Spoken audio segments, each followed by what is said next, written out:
Farage for 4 minutes. Thank you very much. So this is it, the final chapter, the end of the road. A 47-year political experiment that the British, frankly, have never been very happy with. My mother and father signed up to a common market, not to a political union, not to flags, anthems, presidents, and now you even want your own army. For me, it's been 27 years of campaigning and over 20 years here in this Parliament. I'm not particularly happy with the agreement we're being asked to vote on tonight, but Boris has been remarkably bold in the last few months, and Ms von der Leyen, he's made it clear, he's promised us there'll be no level playing field. And on that basis, I wish him every success in the next round of negotiations, I really do. But the most significant point is this. What happens at 11 p.m.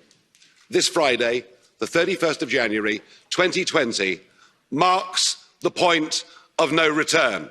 Once we've left, we are never coming back, and the rest, frankly, is detail. We're going, we will be gone. And that should be the summit of my own political ambitions. I walked in here, as I've said before, you all thought it was terribly funny. You stopped laughing in 2016. But my view has changed of Europe since I joined. In 2005, I saw the constitution that had been drafted by Giscard and others. I saw it rejected by the French in a referendum. I saw it rejected by the Dutch in a referendum. And I saw you in these institutions ignore them, bring it back as the Lisbon Treaty and boast you could ram it through without there being referendums. Well, the Irish did have a vote and did say no and were forced to vote again. You're very good at making people vote again, but what we've proved is the British are too big to bully, thank goodness. So I became an outright opponent of the entire European project. I want Brexit to start a debate across the rest of Europe. What do we want from Europe?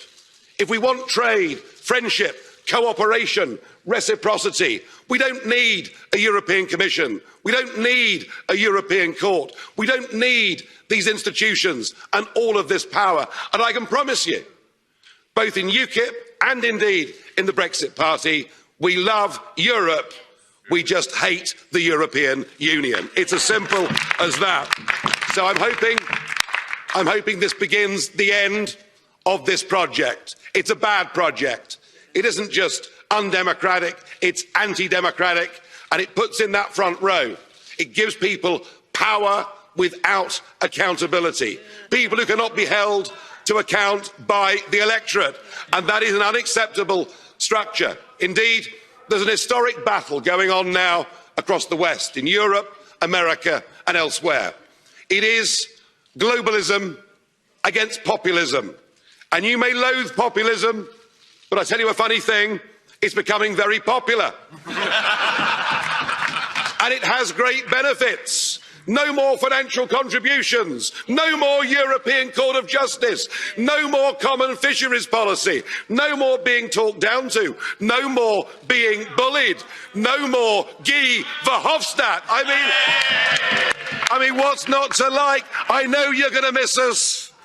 I know you want to ban our national flags, but we're going to wave you goodbye, and we'll look forward in the future to working with you as sovereign. If you disobey the rules, you get cut off. Could we please remove the flags? Mr. Farage, could we remove the flags, please? That's it, it's all over. Finished. We've gone. Could I please ask for quiet?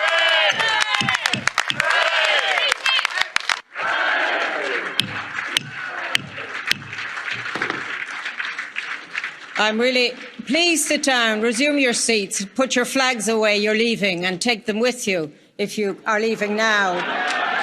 And goodbye. Can I just say, if I may say, just in a slight reference, the word hate was used in the last contribution. And I really think, given what we listened to prior to this, that we should not hate anyone or any nation or any people.